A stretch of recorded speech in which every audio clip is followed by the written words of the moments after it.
Quack.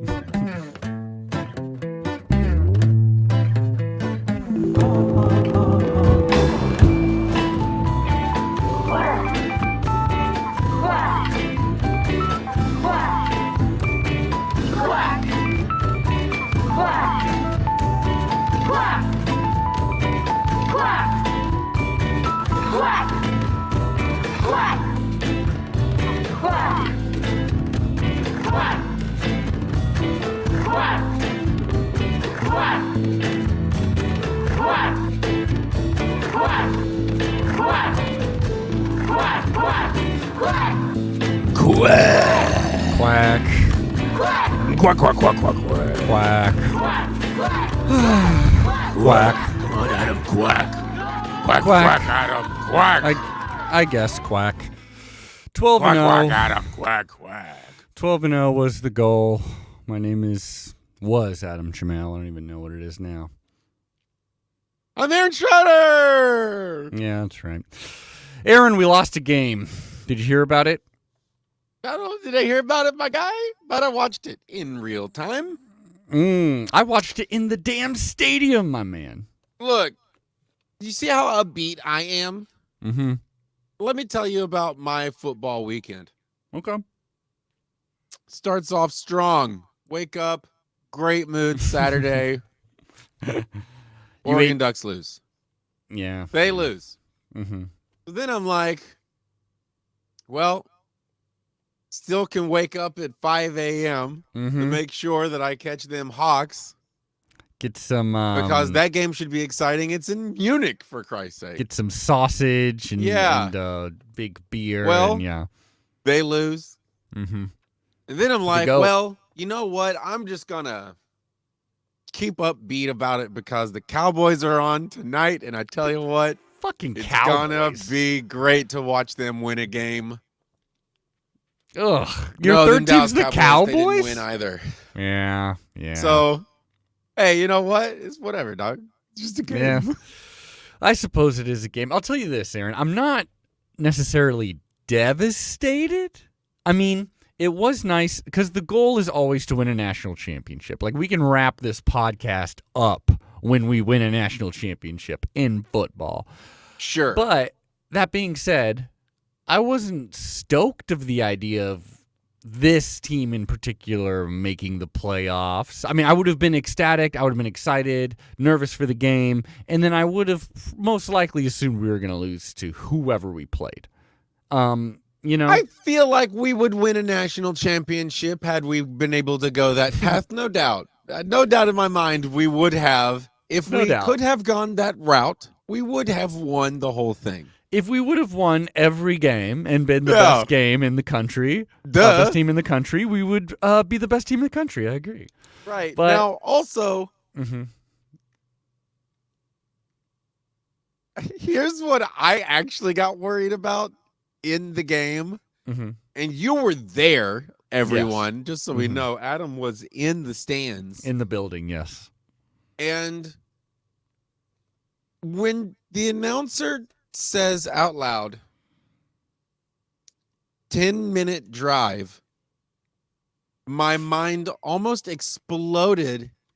And then to see who was our center? Like Alex Forsythe, yeah.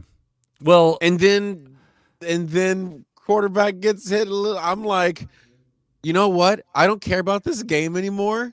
We can lose this game. I just don't want the season to be fucked. Yeah, well, that's what I'm saying. Like, I'm not like, get this offensive line off the field now. Yeah, just get them out of there. Alex Forsythe and Ryan Walk, both injured. We don't know their status. Bo Nix. I think that hit was one of those ones where it makes your like nerves kind of light up a little bit. You know what I mean? It got his leg. Yeah, I mean, it was he got a leg the tinglies on that one. I think it kind of spooked him. Well, it was strange because like watching it from the sideline, it's like, oh my god, like this drive is forever, and then we're getting, and it's like if we score a touchdown, finally it'll be a 2-score lead, and it seems like it's done. But it was all about that bad snap which at that point, Well, because they were okay. So yeah, that bad snap. by the way, this knocking is, I believe, someone knocking.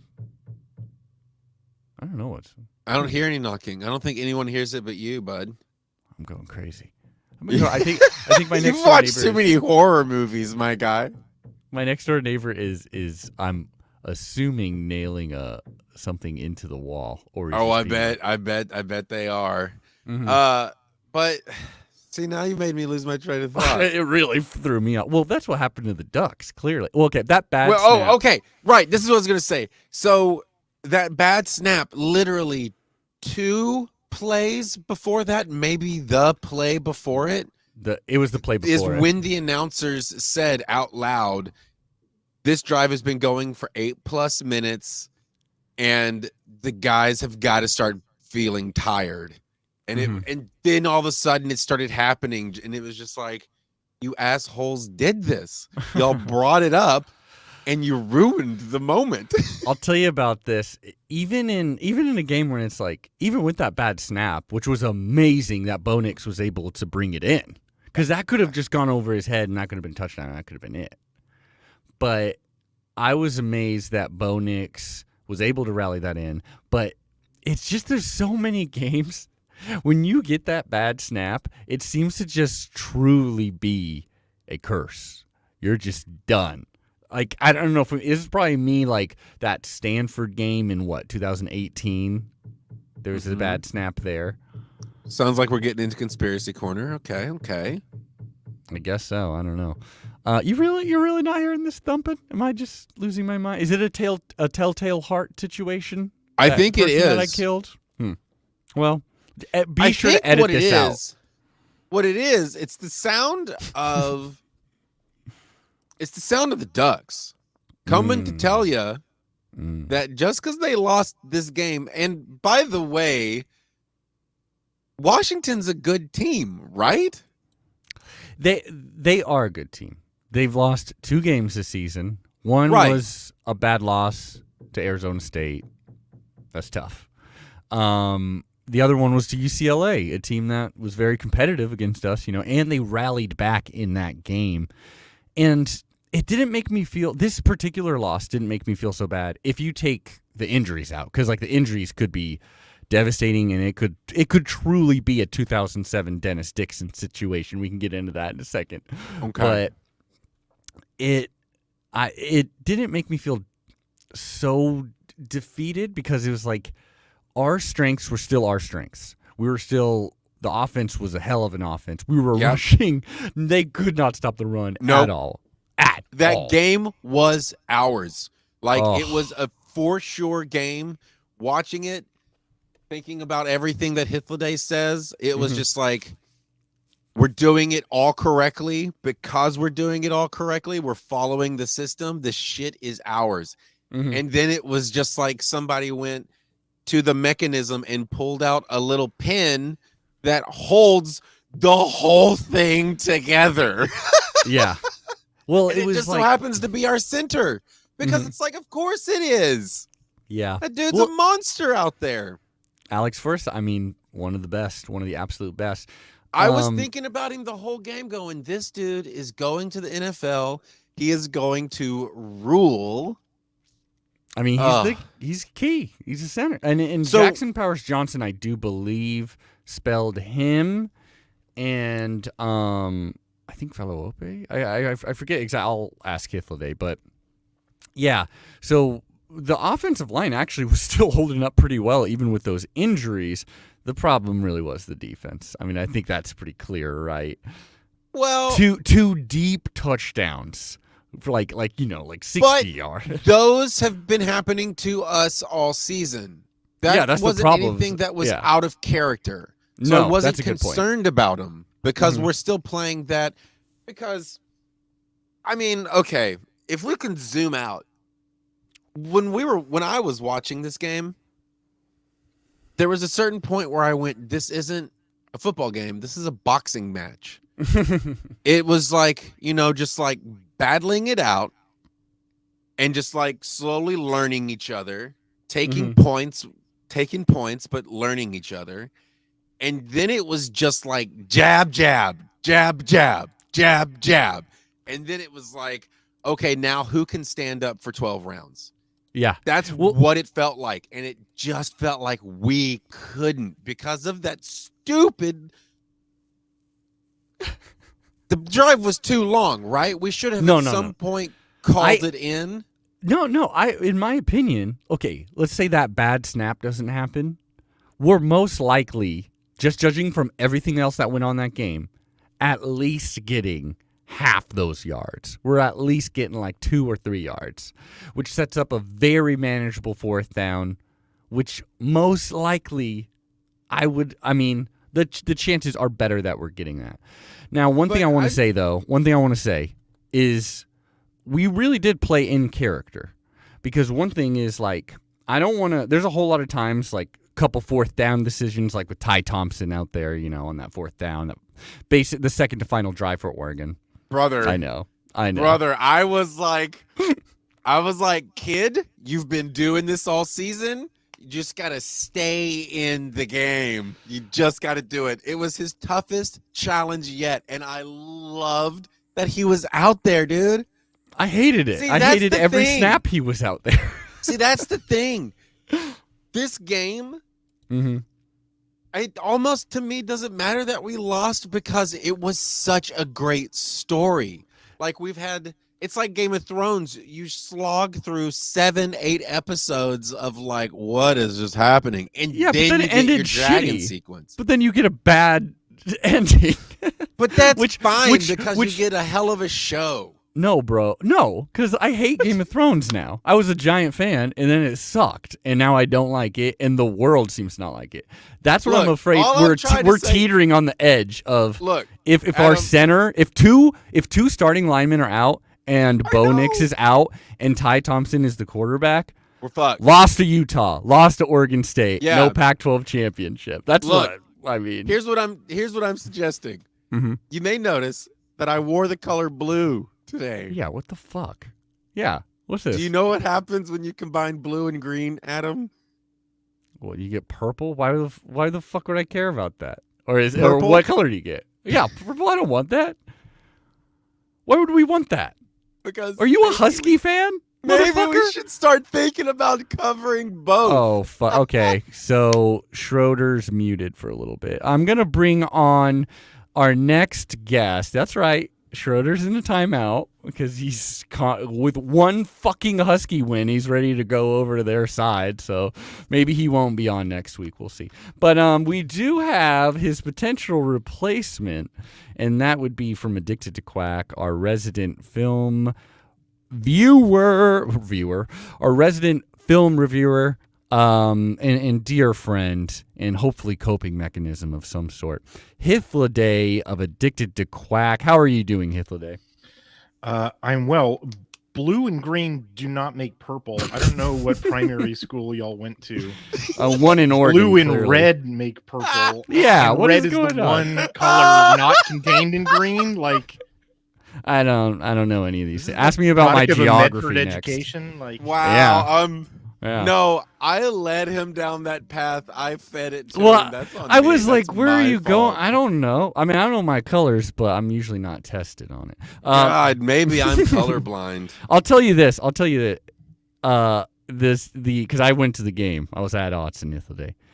And it was like, there was the feeling of like, right when you saw Bo Nix wasn't coming in the game, I was just like, oh, if the Huskies get the ball again, because I'm assuming they're scoring immediately, because that's just the way the game was going, then we lose. If they get the ball for 2 more possessions, we're donezo. Seen this game so many times, and I was going with a friend. It was the play before for me. It was the high snap on 2nd and 5. We were just talking about that is a cursed play. Yeah, I know, man. Like there's like once a season there's a God Hates the Ducks game, where it's just like 2018 Stanford, right? Right, exactly. Like this had very 2018 Stanford, which was the last time they lost at home. Yeah, very, very much vibes of that kind of game where it's just like, of course that happened. And then of course Nick's, goes down. And then of course, Whittington slips on 4th and 1. Yeah. Of course they hit a 1,000,000-yard touchdown. Like you're just like, or that like 2015 Utah game where like the instant the ball hit the sky cam, I was like, that's it. Yeah. Yeah. Exactly. In our quarter, or he actually came in. He wasn't. I remember that. Locky. Yeah. It was Yeah. I remember Big Play VA came in for like a little bit, but it was like, no, dude. Yeah, at this point, weird and wild, and and to some extent that's why you love it, except for when it's your team that's on the receiving end of a blasting, like that. I mean, like there's 2 things we're talking about in this game, and they're worth like talking about separately. One is that the pass defense, was atrocious and was like frustrating to do on film study because it was like with like one exception, Washington wasn't really doing anything new. They were, it was just like that was your game plan. Like that's what they put on film for 10 previous games, and that's what you came up with. Like that. But on the other hand, Oregon won the other 3 quadrants of football pretty cleanly, like their rush and pass offense, Washington couldn't stop at all. And their rush defense was pretty good, too.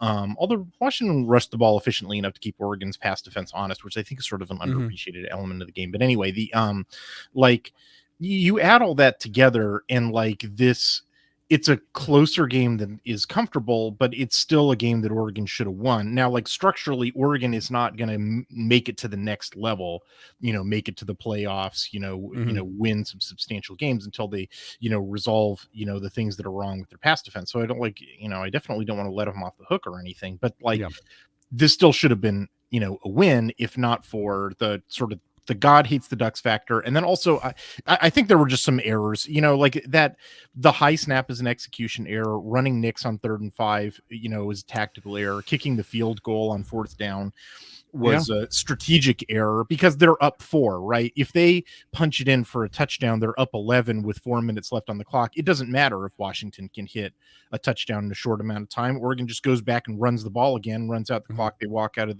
the door with a 3-point win. Like, can I ask you? So there were also times where, and we've in certain times in the season have loved decisions like this, where Dan Lanning's kind of rolling the dice a little bit, and most of the time I felt like I enjoyed the decision, or it was more of like, well, he took a risk. If he would have gotten that one, we'd be so happy, and if he didn't, then people are going to call him an idiot, and you circle this part. Were there any parts in there where you were like, that was not a good risk? I mean, obviously there's like the onside kick or something. Yeah, but were there any where you like? I didn't think the onside kick was a good risk, but I don't really think that that's super relevant. Like my problem was that I just think that like I said, those 3 plays in succession, the bad snap. Well, really, as soon as they got in the low red zone, they should have gotten to the I formation and just run the ball every single time till they hit a touchdown, because a touchdown guarantees a win in that situation for reasons that I just stated. They go up 11, the game's over.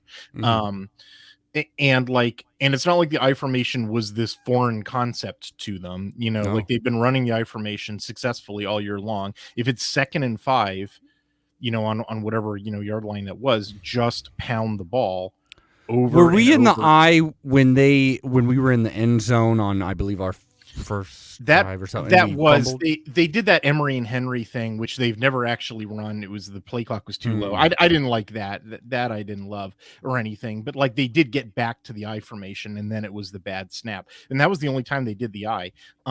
They did other weird stuff in the game. Like they did, a wildcat a couple of times where they direct snapped it to Bucky Irving. That was great. That was fun. Yeah. Like I don't have a beef with any of that stuff. It's just, look, here was the game situation by the beginning of the 4th quarter. They realized that they were not stopping Washington's, offense.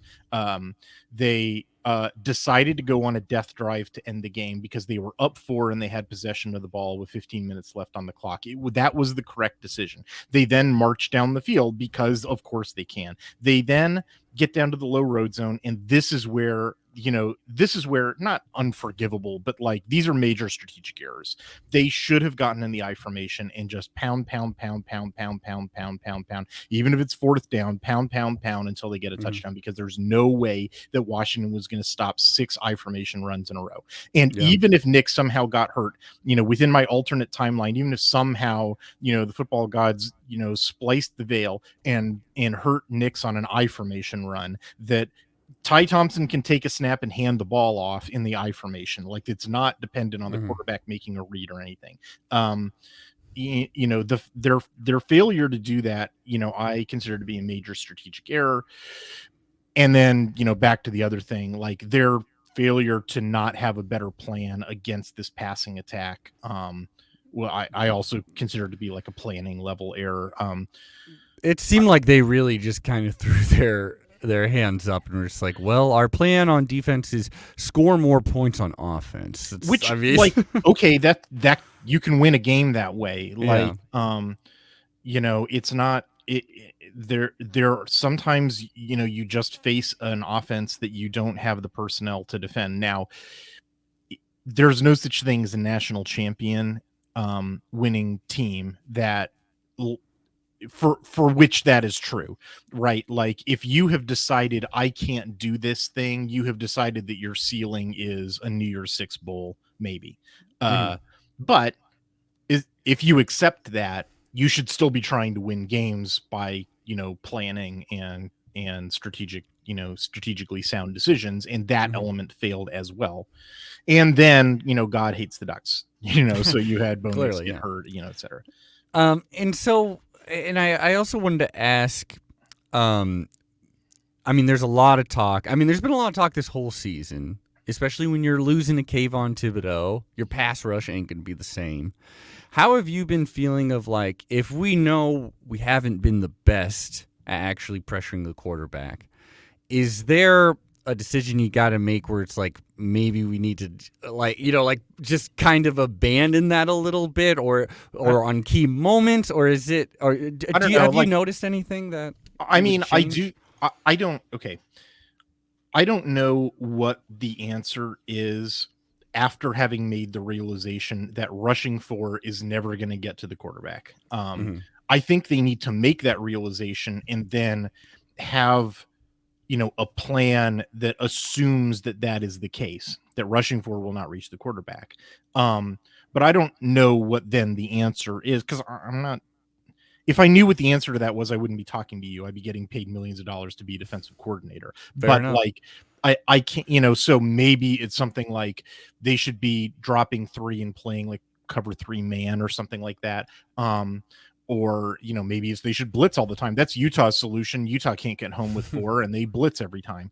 And like, I don't know. I don't know what the appropriate solution is, but it appears that their plan in this game was to rush 4 and, we'll get home. We don't have to worry about that route because we'll get home. And it's like, no, you're not. You need a different coverage plan, because this coverage plan is not going to work with a quarterback who has 3 seconds in the pocket. And you're going to give him that every single time. And like, that's why I say I think that's a planning error. I think it's also sort of like they probably, like, going back to the beginning of the season. I think they did a hell of a job in the transfer portal, and considering the personnel that they inherited, making this a 9-10 win team, with the transfer portal additions and sort of the schematic stuff that they've done, has been a hell of an accomplishment. Like, the idea that you should go to the playoffs in your first year after the previous coach, skipped town, is kind of ridiculous, as an expectation. But if there's one thing where they definitely seem to have struck out at, it's been, building a better pass rush. They got a better cornerback. They got Christian Gonzalez. But they just they're trying to get a pass rush out of Mace Funa and DJ Johnson. And I'm like, I'm sorry. Like, that's just not, that's not going to cut it. Like, there's 3, 4, maybe 5 teams in the Pac-12 that have a better pass rush than Oregon does. And like, Oregon is a much more talented team than those guys. So like, that goes back to the offseason stuff. And maybe that's greedy to say, oh, you should have filled out every single position, but like, hey, that's what they're getting paid for. Yeah, I mean, like, there's only a handful of teams or not even a handful, probably like 1, 2, 3 teams in this whole country that are. This is a full roster, ain't no, Right, exactly. That's and the goal. And if Oregon wants to win a national championship, the era in which you could have an incomplete team, and still win a natty because you were so, teams didn't know how to do anything, how to stop you, like that window opened and then closed. We are back to the era that college football has been in since pretty much the inception, which is that if you want to go the distance, you need to be a complete team. You need to never say, "Oh, I can't do that, so I need to cover it up by doing this other thing." Like you need to be able to say, "I can do everything."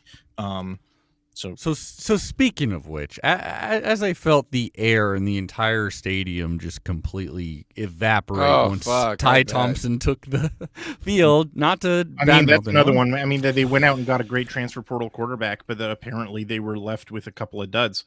At this point, that's another aspect. Like, if you want to win a natty, you can't have one quarterback only. Which is really tough because, like, some of the most, like, teams that you would think, like, oh, well, they have to have 3 great quarterbacks. It is. Georgia does. Look at Georgia's roster. They've got like 2 5-stars behind Stetson Bennett. Like. Well, and like Ty Thompson's very highly rated. It's all would Coach Hythloday next season. Bo Nix is not coming back. Let's say he's going to the NFL. Let's say Dante Moore is staying. Would Hythloday get one more transfer QB? Would he maybe start working on a way to be like, Ty Thompson, I think we can get you to. We got some connections. I would 100% San Jose State. Yeah, I would 100% take a grad transfer quarterback. It just seems I would actually like, be shocked if the Oregon coaching staff, assuming the Bo Nix leaves, I guess he does have like 3 to play 2 left. That'd be great, but I would love it. But he leaves, it would be very foolish not to take an additional quarterback. I mean, we really don't know much about Thompson and Butterfield because like their snaps have been so limited, but like they've been so limited over this extended period of time that like you can sort of infer what 2 different coaching staffs think of them. Yeah. That's kind of it just seems we don't know anything that we haven't seen outside of a spring games and garbage time. That being said, you start to notice it's like they're not asking them to throw the ball even in situations where it's like it would like if they would have gotten that 4th down, the slip, which I liked that call because it seemed clear like this 4th down's a lot more. Of course they go for it there. There's if they give the ball back, the game's over. Like, of course that's not a question. Like, yeah. And at that point, it just felt like if you don't get that 4th down, like that 4th down's a lot easier to get than stopping Washington, even if you punted from going 70 yards at that point in the game. Yeah. It was just ridiculous. That's ridiculous. Of course you go for 4th down on that situation. And then but yeah, that's a guy, just like Alex Forsyth, world's most reliable center, snaps it over the dude's head and on the goal line. Of course, Noah Whittington, world's most reliable running back, slips on 4th and 1. It's just like, at some point you just sort of, it was just a good game, quite frankly, honestly. And I hate how much people are already being like, oh, that's the Pac-12 game of the year. And it's like, yeah, I fucking agree with you, and I hate it, all right? Or maybe USC Utah was pretty similar game. I don't know. I've stated this, I'm not in love with no defense games. Yeah, or games where the only defense is teams screwing up. The defense is half of the game. I like to see good defensive plays, and I don't just like to see like, oh, you stopped because the offense screwed up either tactically or strategically or execution wise. Greatest game in the world would be like 28-24, whereas like there was enough going on, but they weren't just this game was.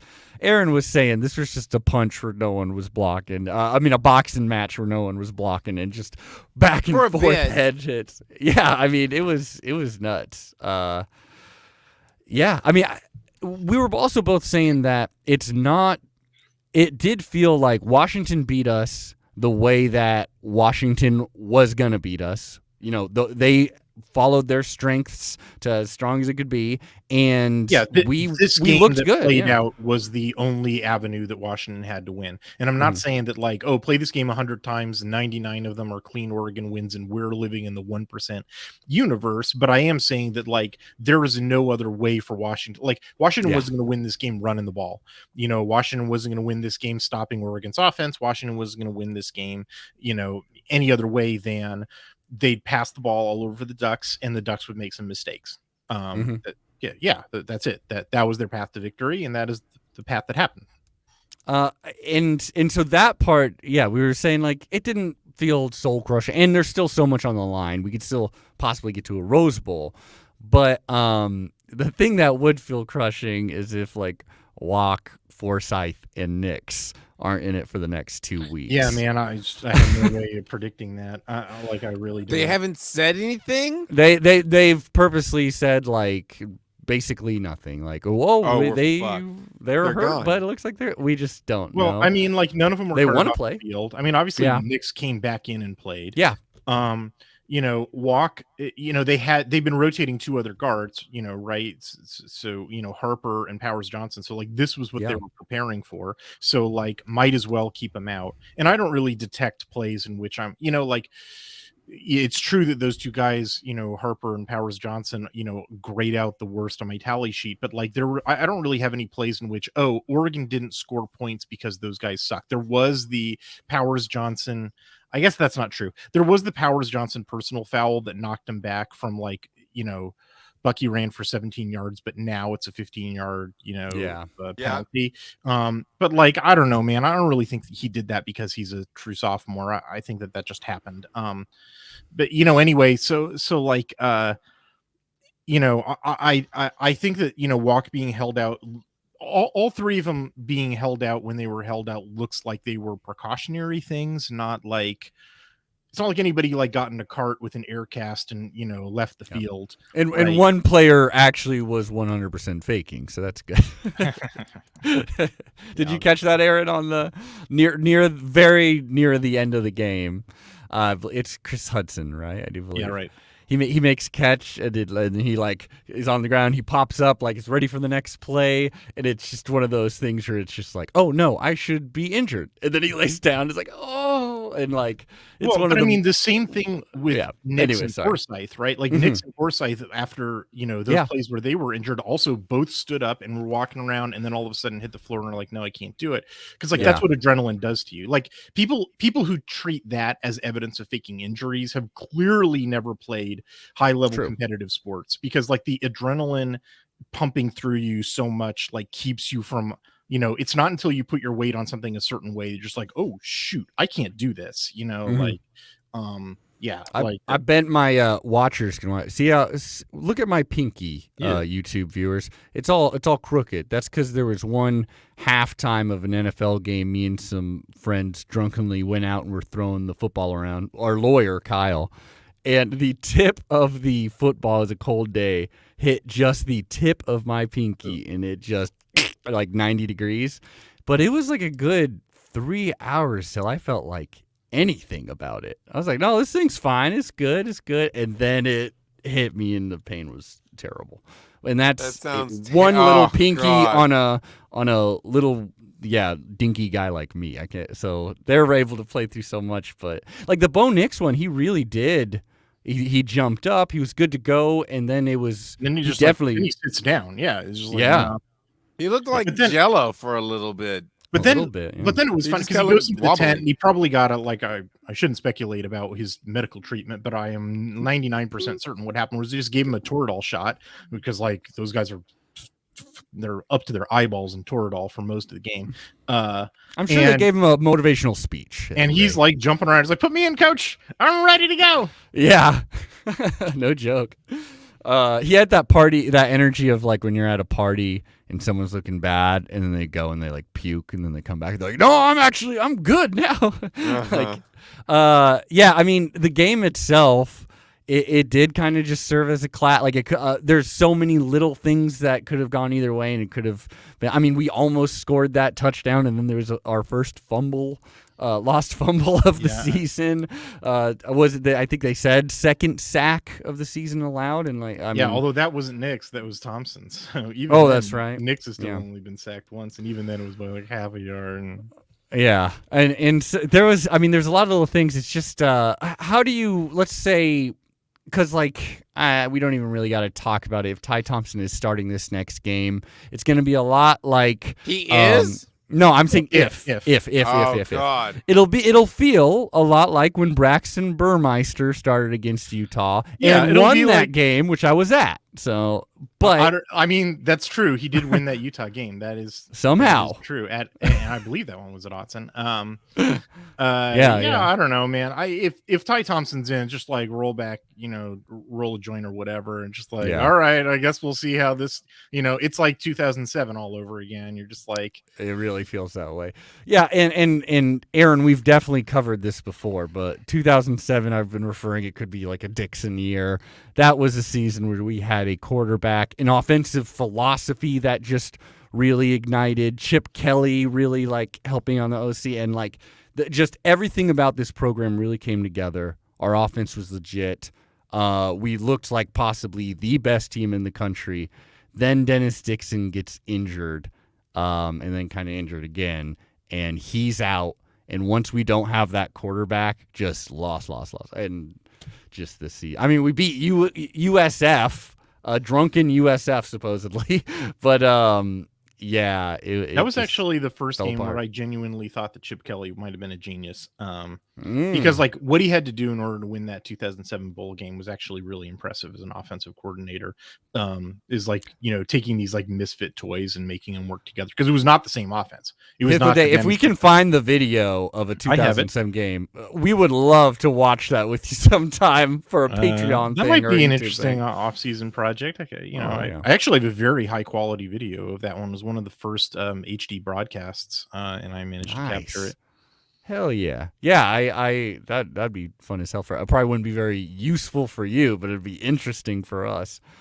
I guess what do you take away from Kalen DeBoer leading these Huskies team? I mean, we know. I said it first on this. I said this before Washington fans said it. I sure hope that Washington doesn't hire Kalen DeBoer. I said it before they'd even fired Jimmy Lake. It was because Oregon had to play Fresno in the 2021 opener, and then they beat UCLA. I think that was a couple of games before Oregon played UCLA, so that was part of my film review of UCLA. It was like, oh, look, here's Fresno again. And I really think he's a good, offensive mind. It's not Ryan Grubb. For anybody who thinks that he's the genius, that dude's the offensive line coach who, through some weird stuff, wound up being promoted to that job. But he's just the guy who's in the booth. It's Kalen DeBoer's offense. I said at the time, and that I said at the time that Oregon played Fresno State, that I really like the offense. It's basically the same offense. They've got really good wide receivers. I said that I didn't like the idea of Washington hiring him before that was even an option. I'm way ahead on this question. And I hate the Huskies, but and I don't like watching them per se, but their offense is so much more exciting. It is very watchable offense. I am not yet convinced that he's not a Mark Helfrich. A dude who's well, you might be a brilliant offensive mind, but if you can't recruit, and he's doing this with a transfer portal quarterback and a couple of wide receivers who are left over. Actually, that was another weird thing that was about this game, was that they really only in the preceding 10 games, they were really only throwing the ball to two guys, Odunze and McMillan. But they had two other guys, Davis and Polk, who are, I wrote in my preview article on Friday, it's just these guys are really underutilized. And then who catches two long touchdowns? Taj Davis. And have you ever considered it's just fucking you, Hythloday, that you're putting these possible. out into the internet? I should quit reading these previews because opposing coaches are like, oh shit. Yeah, it seems like it. It truly seems like it. I really doubt it. But I do, I take those on the nose, time to time, where it's just, as a film reviewer, the thing that you like to see is, oh, this is a no talent team that's making all the right decisions, because they're not going to change their talent in a week. Right. And if they're where they're at because they're maxed out in terms of coaching effects, that means that they're a stable and predictable team. What you hate seeing is, ooh, this is a talented team that's being underutilized, because you know what you can change in a week, the way that you utilize the pieces that you have. And that's something that happened with Arizona State in 2019. TCU right now. That's something that Utah in the first game in 2021 did. They changed up the way they used their really good linebackers so that they weren't just sacrificing them with super over aggression on every down. And actually letting them play reactive football, which they're really good at, and is why they're in the NFL. So like that's another example of like using, and this was another example. It was just like, hey, wait a minute, we don't just have 2 excellent wide receivers, we have 4, and then we can throw them the ball too, yeah. So like, it happens, and you always sort of like it's, on the one hand, it's fun to write those articles because you can, point and laugh at an opposing coaching staff for like, boy, you were really screwing up these decisions. On the other hand, there's this like fear in the pit of your belly. It's just like, what if they read my article? Yeah, I mean, I guess I'm running a little low on steam talking about this game. Well, I'll tell you this, there was a fight between 2 different Duck fans behind me at the stadium. Did you intervene? Like, oh fuck, I am the kind of person that if there's any sense of danger or anything, even if there was like camera out and start shouting World Star. Oh fuck, no, I'm too old for that. Yeah, World Star. Yeah, but no, I wish that's our numbers would be doing a lot better actually if I would have just whipped out my phone, filmed that. But just started Quack 12. I ignore it. Yeah, I ignore it or I run. Like literally, that's literally. I never get in any form of conflict whatsoever. It could be like my friend is about to get his ass kicked. I'll be like, "Good job, good luck, dude." Just so you know, this is good to know, right, Aaron?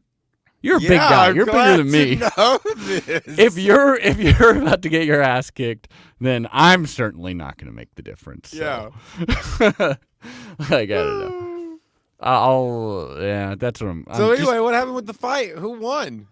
It was nobody won. I'll tell you that. It was literally, I think, just a kind of like, you bumped into me, bro, kind of thing. It was like a 40-year-old man, and then these other 40-year-old men, and the single 40-year-old man who was like a dad. He was with all of his kids, like his family there and shit like that.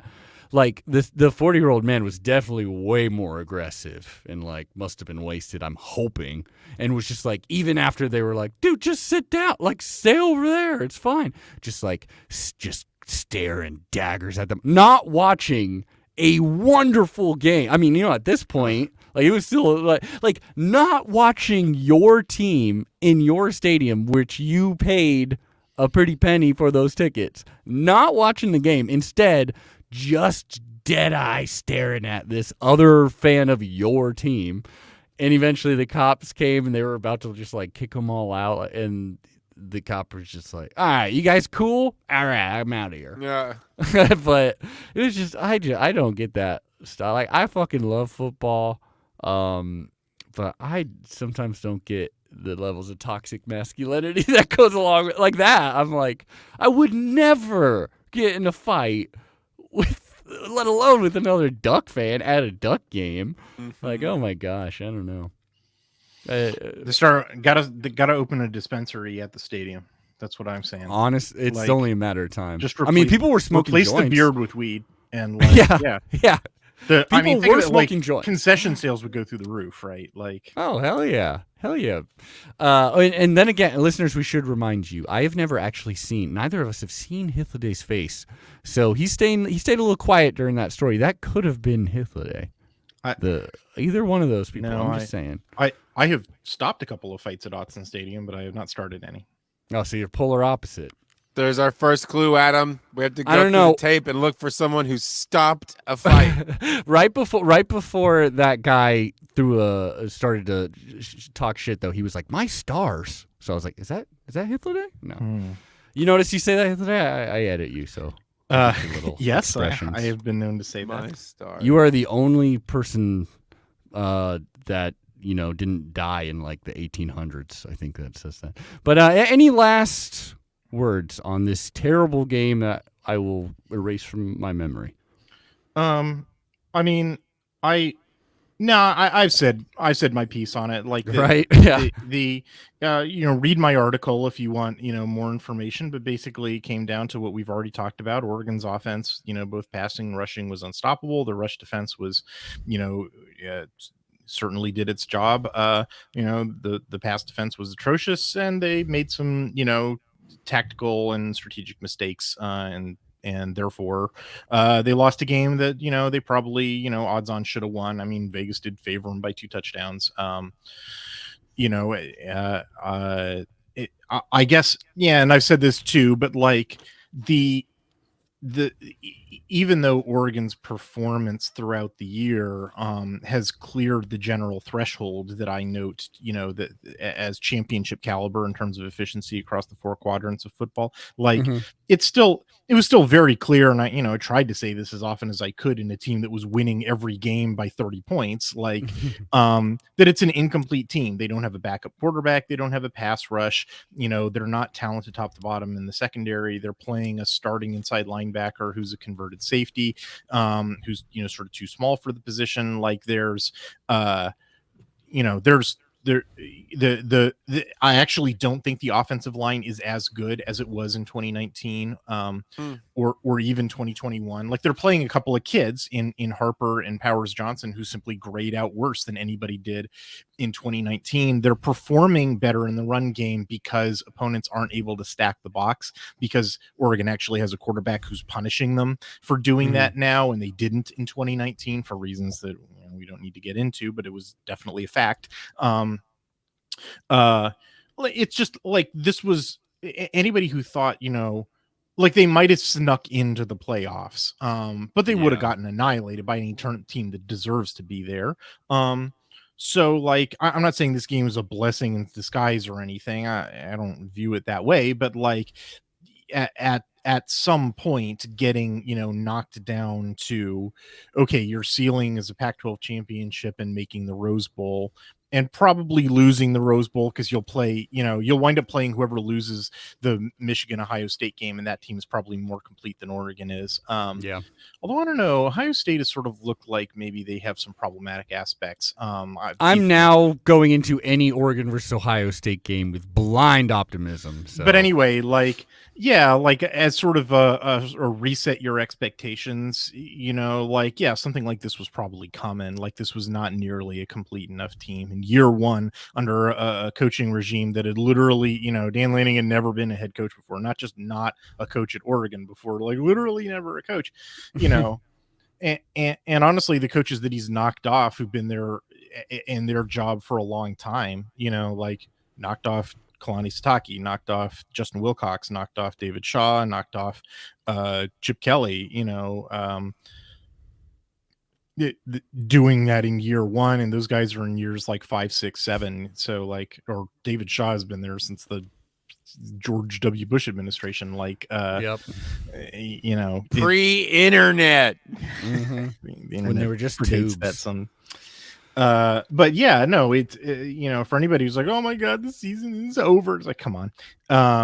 That'd be terrible if that's your mindset. Like, you should just go be a Bama fan or Georgia. Even if you're a Bama fan this season, I guess you would be freaking out. I don't know. Yeah, I know. Did you read about the Bama fan who shot another Bama fan because he was insufficiently upset about a Bama loss? He was insufficiently. He was upset, but he wasn't upset. You're not enough. as upset as I am about this. It's like the Dr. Pepper commercial, but like with a gun. Yeah. So it is Fansville. Yeah, it was that. It was just like, I was worried that's where your story about a fight in Autzen Stadium was going, and so happy that it didn't. No, we're good. That dude just left at a certain point in the third quarter. Even, yeah, so. cowards. Power to you.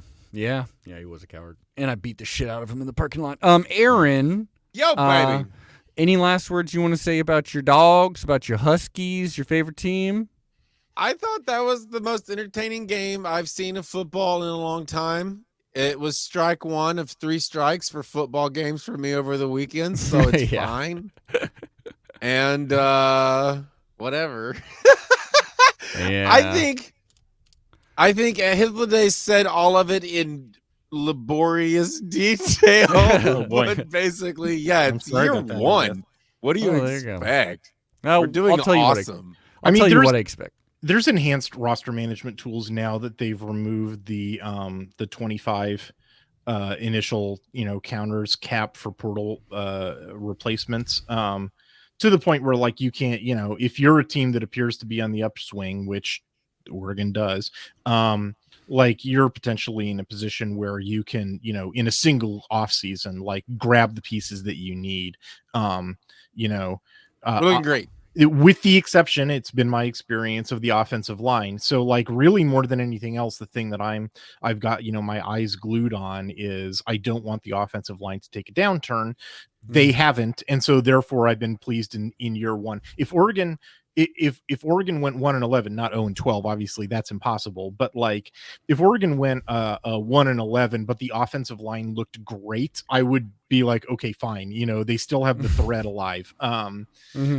Like that's what I see, every single week is like, if your offensive line takes a hit, you don't recover from it through the transfer portal. It takes you years to recover from it. And the best you can do is sort of cover it up. And inevitably you wind up having a bad game, when your cover up method gets exposed. And so as long as that doesn't happen at Oregon, I'm a happy camper. And I'll take what comes.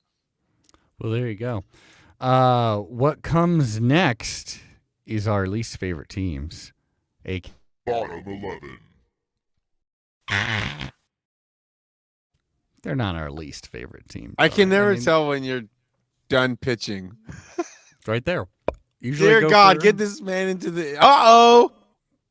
Huh? Oh, your finger fell. Yeah, sorry, watchers. My foam finger fell. Okay. Oh shit, it's gone. Oh, shit. Bottom 11. It's an omen. This is the time to plug the YouTube, I guess. If you want to see this thrilling fumbling of a foam Oregon Duck's finger, go to Quack 12 YouTube. You will see this in all its glory. You will see in the background Aaron's duck mascot head mug, which is now basically a collector's item, my man. People on Twitter are going fucking crazy for many reasons, but for one reason is Duck fans want that really badly because they don't sell it at the Duck store anymore, and people are like waiting for them to restock it, and they're just not restocking it. Hey, I got one. $25. Takes it home. It's gone into the vault. Yeah, motherfucker, I bought you that. Yeah, it's gone into the vault. And I'm profiting off of it. Yeah, clearly. You're barely barely you haven't profiting learned off about white man capitalism yet? Yeah, every day I'm learning a little more and a little more. Yeah. So here we go.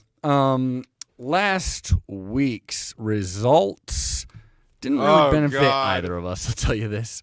So Colorado at USC. I didn't even watch this game. I went to a movie, to tell you the truth. I heard like the first quarter was pretty exciting. Was weird. I don't know about exciting. It was just weird. Yeah, maybe not. I'm assuming you saw this game then, Hythloday? Yeah. Did you? Were there two I watched ejections? it at a bar with friends. Okay. A good friend of mine who lives in town is a Colorado fan. Oh, nice. I mean, sorry, are there people in the world that know you as both people? Does that make sense? Hythloday and a regular like when you go to person? a bar to watch a sports game, do the people who are there know that you exist in two worlds? I mean, not the bartender, but like my close friends. Yeah. So this isn't a norm situation, is what we're saying. What bar do you go to? They'll put him on blast. Aaron. Yeah, he's trying to track you down, clearly. But if we could get your You're in Social Norway, Security. right? Norway. No, USC is like inconsistent enough on offense, and that's another example of like, it's because their offensive line's not very good. Yeah. And like, what did we learn about Colorado, last week when Oregon played them is if they have one good unit, it's their defensive line. And like, that's what was happening was, there's pressure was getting through, and Caleb Williams is pretty good at executing Lincoln Riley's offense, but he's sort of, when it comes to improvising plays, he's not, a super genius the way that like Cam Rising is, for God's sake. Like that guy is like totally the opposite. Just like Andy Ludwig calls a bad offense and Cam Rising makes him look good. And like, Lincoln Riley calls a good offense, and then his offensive line makes Caleb Williams have to figure stuff out on his own. And like, yeah, that can lead to, first quarters where they score 0 points and like have to get a safety for all of their points. Yeah. You didn't notice 2 ejections, did you? Because that was Aaron's hot pick here. He said there'd be 2 ejections. I don't believe there were 2 ejections. Dang. Yeah, I don't think so. Sorry, man. That would have been nice. But 55-17 win for number 8 USC. I guess they have 1 loss. So, but whatever. Yeah, I chose USC. You chose Colorado. I guess you were feeling a little frisky on that one. Then Weird, yeah, because they're Wazoo. terrible. They're bad. We laughed. We all laughed. We said we would give you 2 points if they did win. That's right. That's right. But, yeah. I mean, it was looking good after quarter 1. I was like, Yeah. oh my God, Aaron's going to do it. Then we had the Wazoo game, baby. That was Wazoo versus Arizona State. And Wazoo took care of business, which I predicted 28-18. This game was weird because like it's all of Wazoo's points come in the first half. And Yeah. all of ASU's points come in the second half. It was just like Wazoo just decided they were done playing football at halftime. Guess so. Yeah, guess so. Just like us in the Alamo Bowl. And then up next was both of us choosing the Ducks, Aaron. That would have been a pretty funny time for you to go for Huskies, actually. I kind of would, I would respect it right now, that's for sure. But no, it didn't work out. Cal at Oregon State. At this point, I was feeling like, well, I got such a hefty lead. I'll go with Cal. Sounds fun, even though Oregon State is probably better. Oregon State's a whole lot better, 38-10. From what I saw, they really did smack them down in this one, even with the backup QB. And that's because Cal's offense, not so good. Not so good, Aaron. But you got it. I turned this game off when the following occurred. Cal had an 8-play first possession that gained 0 yards. Wow. Wow. That's So they lost every yard they gained with penalties, basically? It was a penalty and then a big sack. Wow. It was, Bummer. It was great. Yeah, it was just like, oh my God, I can't watch this. Rob Wong, our heart goes out to you, man. Both of us chose Utah against Stanford, and that was wise. 42-7. That's Good. like, you should do that, I guess. That game was. Did you watch that game at all? I didn't watch that. I was in because was that after the Ducks game shortly? It was. Right? It started as the Ducks game was ending. So yeah, I was a little getting overlap. home. Was kind of over football for was- that moment. Yeah. I mean, it Waiting was for only the USC score. It was LA only scores. 14-7 at halftime. Utah's first 5 possessions, 3 of them came away with no points. And one of those included a fake punt to keep a drive going. And then the 2 that did score touchdowns, they had to convert 4th downs 3 different times. Like there's like that team's not back to 100% yet. Like on offense. And then eventually they sort of, they then go on this run where they score 4 straight touchdowns, almost effortlessly against, Stanford's not very good defense. But like, it's not that they're sort of missing pieces, or the pieces that they have are sort of not playing at full strength. They became like super predictable to the point where like Stanford was succeeding on a bunch of defensive plays because you could tell from the formation what the play was going to be. And so they would just like, well, okay, I guess we'll play 8 guys in the box because I know you're going to run. And it was a run, and I got a tackle for loss, and I feel like as much as I like bag on Andy Ludwig, like he's sort of like backed into that corner by their personnel situation right now. It was a weird game to watch, in that sense. And I don't know what the state of their players are. I guess we'll find out when we talk to Greg tonight. That's right. That'll be fun. Oh man, I don't want to lose to Utah again. Up next, UCLA versus Arizona.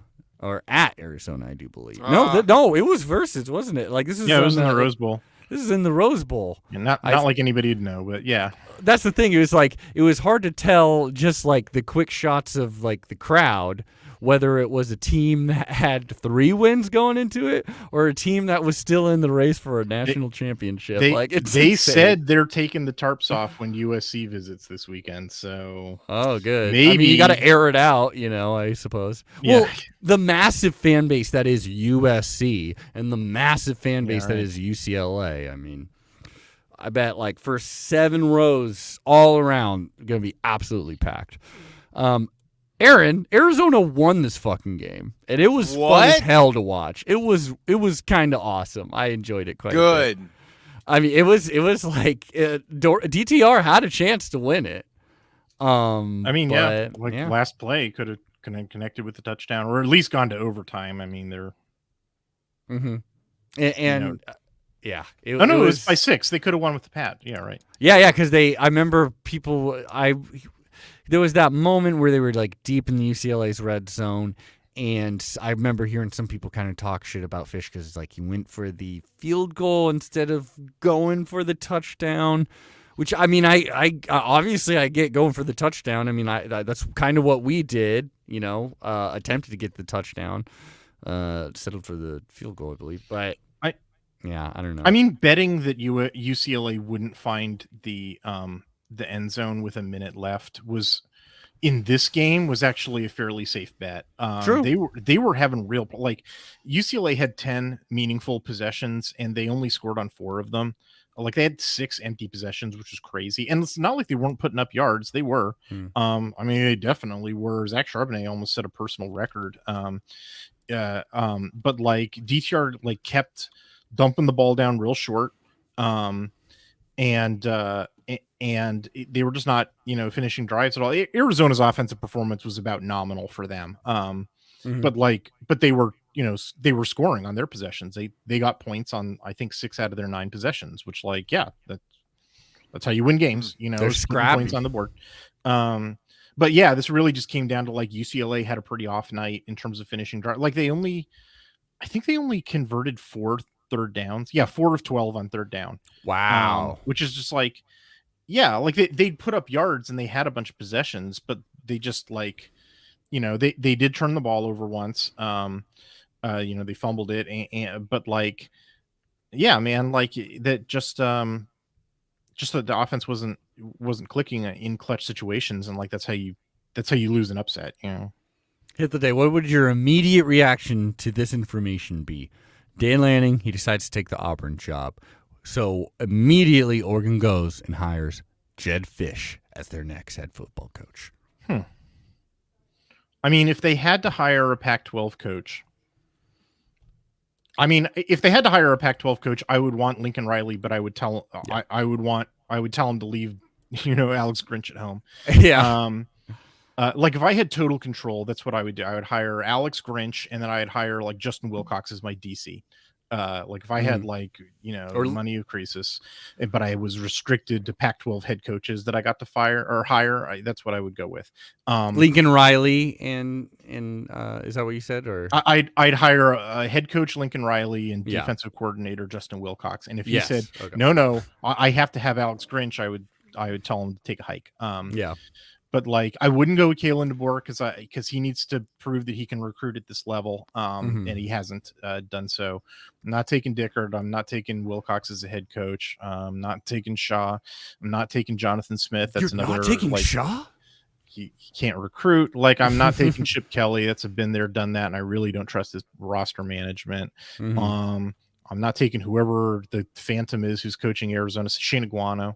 I'm not taking Mike Sanford. Yeah, well, I mean, I'm left with Jedd Fisch. I like the way he started. He started recruiting pretty well. He got a 5-star at Arizona. His kids winning some games. Yeah, his kids play for him.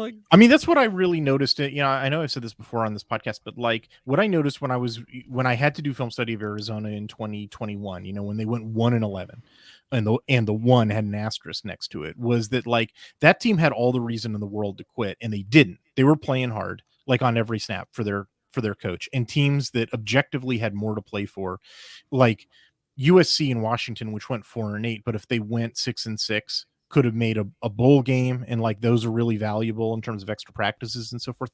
They had stuff to play for, and those teams quit. And Arizona didn't quit on Jedd Fisch. And I really appreciate that. If he makes a bowl game, then I would just be so shocked if there isn't some team out there that's like, let's go for this guy. Like what we just saw him do. Why not take a shot? Like, I mean, maybe. What teams do they have left? I know they got Arizona State. They'd have to win too. Yeah, Wazoo. They that could do it. Jaden DeLora versus his old team. Like, I it's know. going to be fucking rad. And I think they have both of them at home. Yeah, they do. They have both of them at home. Ooh, that'd be an interesting bet. Okay, that territorial cup's going to be rad, man. Like, I'm pretty stoked. Excited for Arizona football. Like, dear Lord, I'm not a fan of them, but for anyone to be excited, that's just a big improvement. So overall, Aaron, there was no improvement. Don't want to know. Well, I'll just tell you, 52-43.5, because we gave you a half at some point. I honestly forget why. 52-43 and a half. Oh, it's because you called like an interception or fumble, or something like that. Man. Yeah. You said it was a game of fumbles, I remember, for some game last week. You're destroying me this year. This year I am, unfortunately. But we got a couple more weeks left, and then we're going to add the bowl bonanza, the yearly bowl bonanza, and we'll see where that takes us. But Aaron, we're on to our next segment.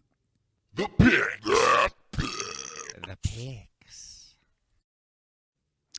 Now, first of all, we started off with a little background music. At 11 a.m., Washington State at Arizona. This is the game we were just talking about. Jaden DeLora not cut, but no longer the starter for Wazoo, goes over to Arizona and is not having the greatest season, but relatively a pretty great season. They only have 4 wins. They need this for bowl eligibility. However, Wazoo has also been its own little darling up in the north. Aaron, my choice. At Arizona? I'm going with Arizona. It's the more fun pick. It's Wazoo all day. Thank God you went with Arizona. That one really is like... this could go either way. It's Wazoo. Both of these teams have had off games throughout the season. They both have big holes throughout. They both sometimes punch really above their weight. Hythloday, who would you choose if you had to choose this one? Well, I'd probably go with Arizona. Go with the home team. They got. I'm going to get dangerously close to psychological, but Wazoo's already secured a bowl. Arizona has not. They play hard for Fish. I don't think that Wazoo's, even though Wazoo ran all over Stanford and Arizona has an equally bad rush defense, if that were enough to beat them, then UCLA would have beat them. So, I'll take Arizona. Although, interestingly, Vegas thinks 4.5 for Wazoo. Who knows? On the road. Can you imagine, though, if they win this one? That last game will be so fun. Oh, yeah. Wazoo would still be a pretty good story for them to win this compared to where they were. Oregon State at Arizona State. The better coached team is the team whose coach has been there for significantly longer. Oregon State just seems like they are picking up momentum to crush my soul at the end of the season. I'm going to go with Oregon State against Arizona State just because they're a little bit of a mess right now. I'm going Arizona State. So far, these have actually matched up where it's one team is always favored, certainly, but these should be pretty good matchups. This one's in the this is a Pacific Northwest team going to the desert. Yeah. Oregon State should win this. But this is the wacky game, or this isn't the wacky game of the week. My official call for that, but if there is going to be an upset result, Arizona State in the desert for an Oregon State team that seems to be cruising, nutty stuff. Yeah.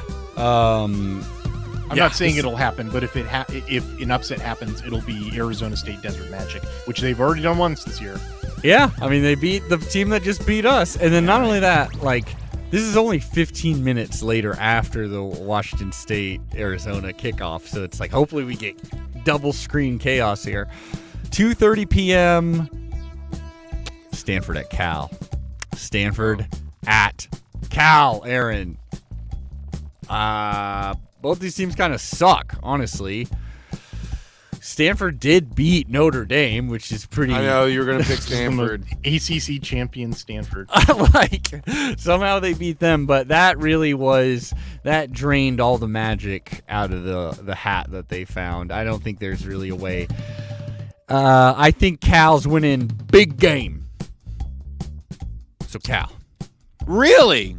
I think Cal. I mean, out of these two teams, sure, I'll go with Cal. Wow, interesting, because I for sure thought you would pick Stanford. I'll go with Stanford. You're going with Stanford. I mean, you burnt team. me. I'm not going to be able to come back. I need to win every game.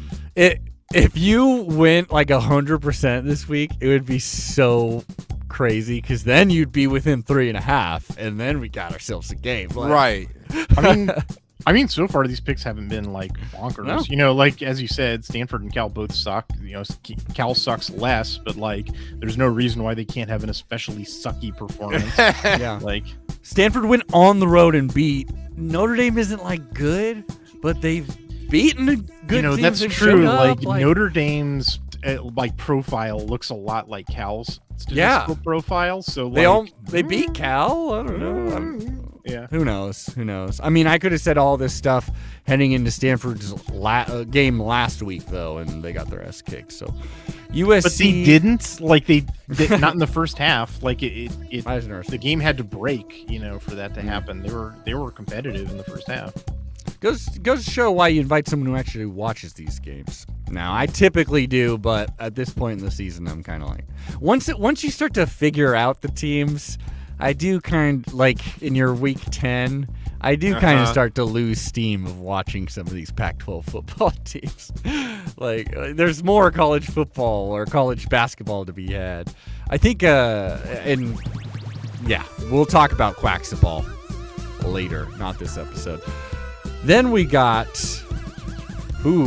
buddy, this is the big one. It could have been bigger if UCLA wouldn't have sucked against Arizona. But this is a game that people actually have been hyping up more and more. This week in general, with Oregon going against Utah, USC at UCLA, they're hoping to get 70,000. They may get 10,000. Who knows? Like, this is the week of the four top, quote-unquote, top teams in the Pac-12 all going against each other. And this is the L.A. battle, the Battle of L.A. I don't think they actually have a name, or if they do, they just don't care. It's the battle for the Victory Bell, although it is not the only Victory Bell rivalry in college football. There's also one in Ohio, I think. Just a band. It's so sad to not be have your trophy be unique. Like, I agree. I know we don't care about ours, but at least we have a platypus trophy. Yes, that was lost in a locker in Matt Court's basement for 30 years. Truly didn't give a shit about it, but yeah, whatever. I mean, I love that thing. I want to get that thing going. And it's like tiny. It's like the size of a paperweight. It looks cool. I would love a paperweight. The players want to hoist it above their heads. They're like, they have to do. I love that. Do you think I could get away with trying to sell recreations of the platy, since they like basically don't even acknowledge it? I think if you made a fiberglass platy that was like expanded by 12 times, so that like it really looked impressive for an offensive lineman to be hoisting above his head, but like it weighed 5 pounds because it's made out of fiberglass, like that'd be rad.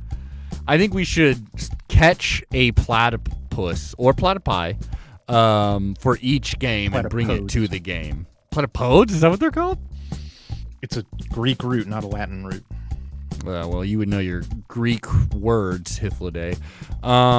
Number 8 USC at number 12 UCLA. I'm gonna go with UCLA. Good, because I'm going USC. This one is another one where, like, you could make a clear argument of why each team would lose. You know, like UCLA's offense. Well, it'd probably just be you lost the shootout is really what happened. I mean, yeah. I mean, this is one where potentially the loss of Travis. Oh, we didn't talk about that in the. Yeah. Yeah, Travis Dye sadly got hurt for USC, and it looks like he's going to miss the rest of the season. They carted him off. Yeah, it really sucks. Yeah. And I mean, I like they have a couple of other good running backs, but like I don't think that either one of them are as nearly as dynamic as Travis Dye is. Just so he's like a 3,000 yard career rusher. Like you don't replace that very easily. And I don't love USC's offensive line, and like the way that you beat UCLA is you run at them. So like I don't know how that might have an impact on the game. I don't know. Like I mean it should be a good one.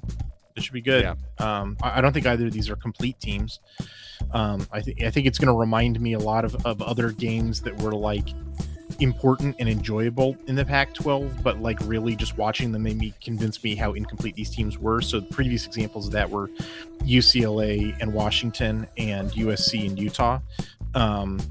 And like I think this is going to be another one where it's just like, ooh, both of these teams have like serious weaknesses, and like they don't, but they also have serious strengths, and like the way that they match up is not super obvious. So there's some like strength on strength deals and some weakness on weakness deals, and like how do those play out? I don't know. I literally think this will be like not literally. I think this will be a ball weighing contest. Like whoever just realizes like 4th down, no, we're going for it every damn time. We are never punting this fucking ball. Whoever realizes that first and starts doing the onside kicks, I think is gonna win it. But I don't know. That should be fun. Offense is fun. I would take UCLA in this game simply because the only way that USC's defense has been functional has been generating turnovers. And Dorian Thompson-Robinson, unlike in like every previous year, is not throwing interceptions this year.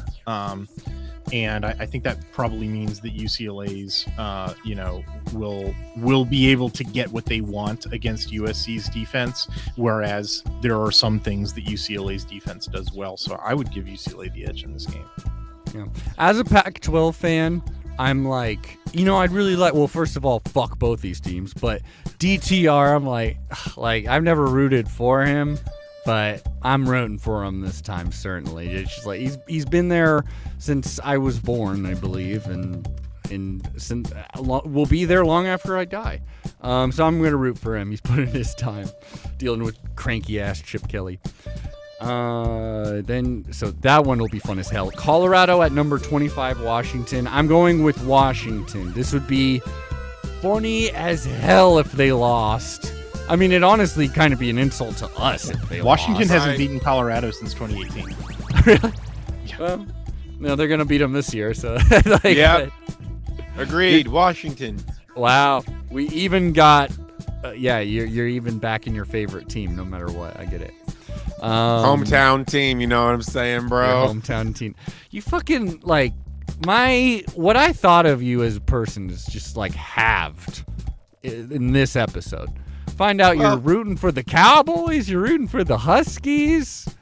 You wouldn't have my back as I'm running away from the person mugging you. Yeah. You would throw shade at me later because I didn't help you in any way. I don't know, Aaron. You're gonna sell the mug I gave you? Come on. Hey, I'm here to make $1. Yeah.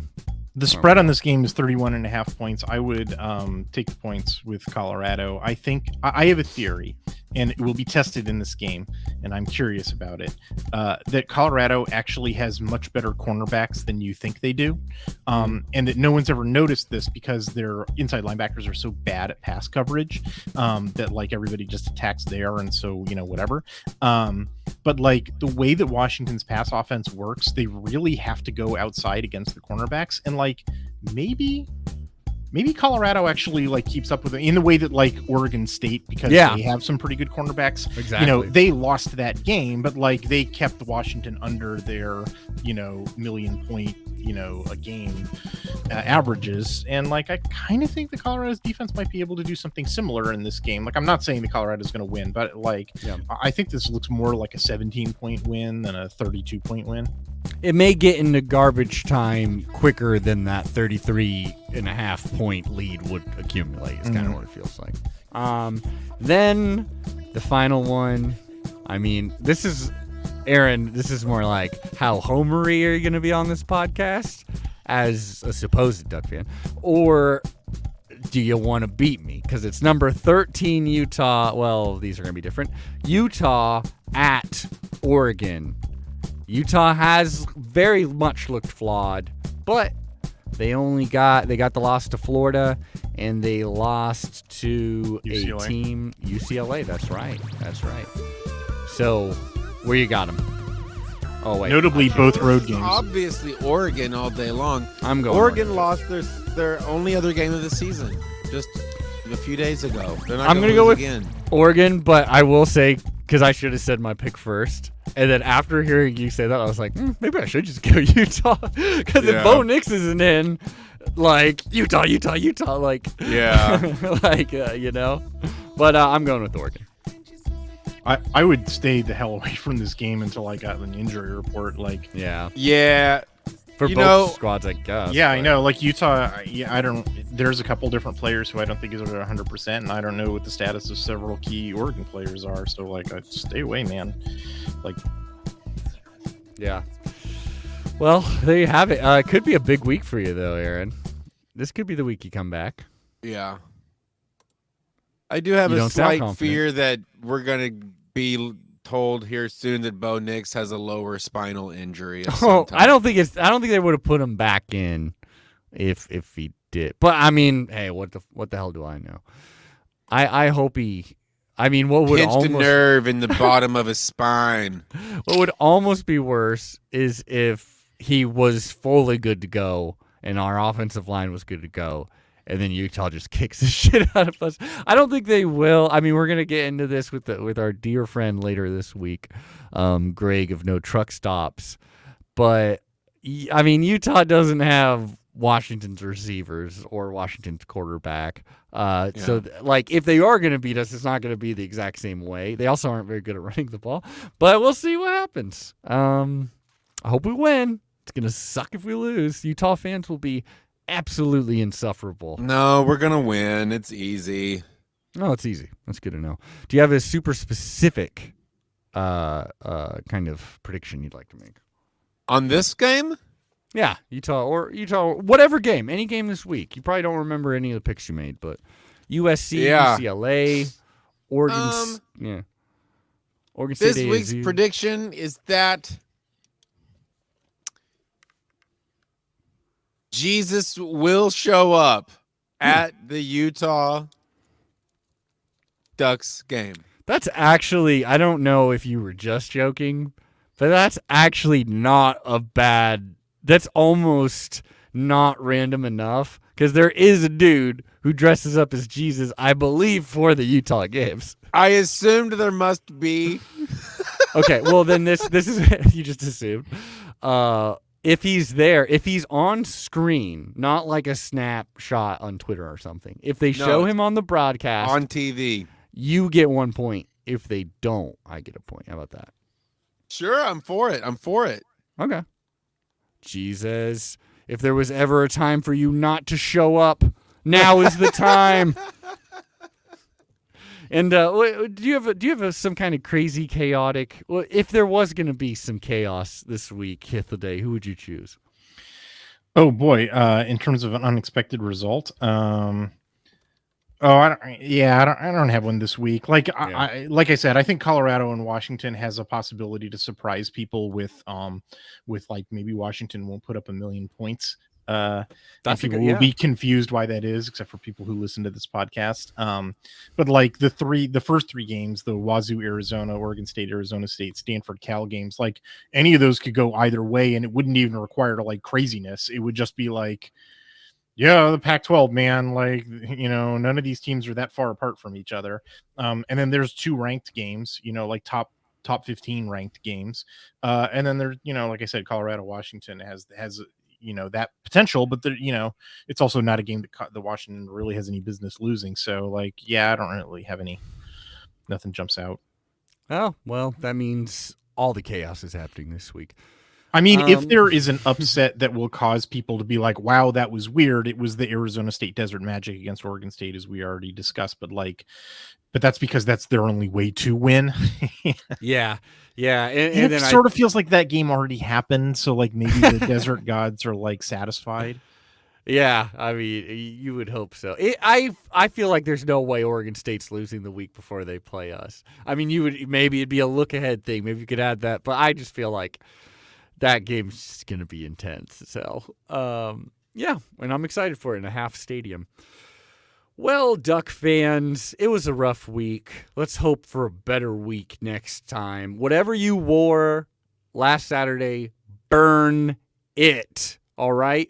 Whoever you were hanging out with, burn them. Those are my final words on this one. On that note, see you later. See you later, y'all.